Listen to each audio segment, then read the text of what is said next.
我将我的成功归因于此，我从不找借口，也不接受借口。我认为，一个人的感情浪费在言语上，应该全部提炼成行动，带来结果。当你拥有生命时，就要好好生活。生命是一份灿烂的礼物，它无足轻重。医院的首要要求是不应对病人造成伤害。在恐惧的氛围下，能做的事实在太少。世上所有的事都是由希望驱动着完成的。宁愿10次死在冲浪中，为通往新世界的道路引路，也不愿在岸边无所事事。将不伤害病人作为医院的首要要求，这似乎是一个奇怪的原则。护理是一门艺术，如果要将其变成艺术，就需要像画家或雕塑家的作品一样艰苦的准备工作。我曾与英国伯爵夫人和普鲁士农妇同床共枕，没有哪个女人比我更能激发女性之间的激情。如果没有人对他们所拥有的感到不满意，世界将永远无法达到更好的境地。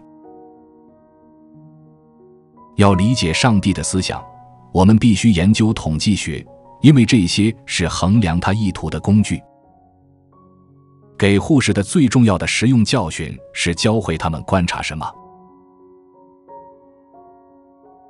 进步的世界自然分为2类人，那些取得现有最好的并享受它的人，以及那些希望得到更好的并努力创造它的人。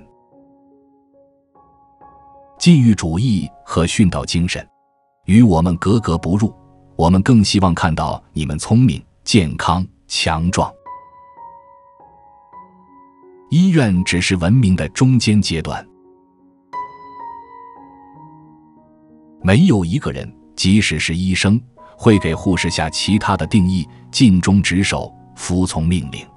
这个定义同样适用于搬运工，甚至对一匹马也是如此，但它不适用于护士。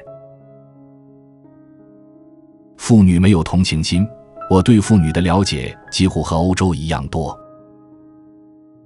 与其说我希望看到更多的女医生加入医生行列，不如说我希望看到尽可能少的医生，无论是男医生还是女医生。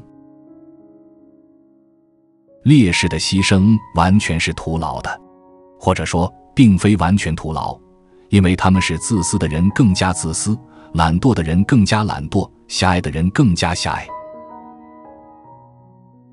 我说的穷人不是以居高临下的意义，我指的是真正贫穷、肮脏、受苦和生病的人，我才写作。每一个因遵从常规而不得不牺牲其自己独特天赋发展的人的去世，都会让世界倒退。根据我与病人的所有经验，可以无条件地得出结论，除了对新鲜空气的需求之外，他们最需要的就是光线。人不会在死亡时就消失不见，发生的是变化，而不是毁灭。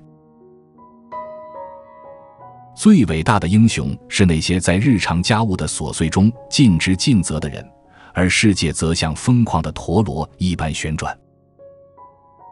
我能记得的第一个想法，也是最后一个，是护理工作，中间是一个漫长的发烧、神志不清和再次醒来的夜晚。重要的不是他们对我的看法，而是我对他们的看法。观察告诉我们事实，反思告诉我们事实的意义。忧虑、不确定、等待、期望、惊喜的恐惧，对病人的伤害比任何努力都大。人类必须在这个世界，就像在任何其他世界一样，创造天堂，然后我们才能去天堂。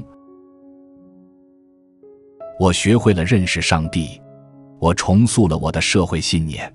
我早年在英国的所有自由主义运动，我父亲对进步和民主的所有信念都是错的。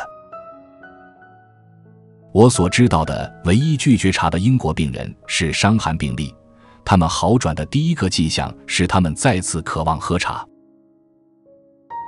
以上是我们这一期的智慧格言，哪一句是您最喜欢的？请留言告诉我们，别忘了按赞订阅，开启小铃铛，我们下期再会。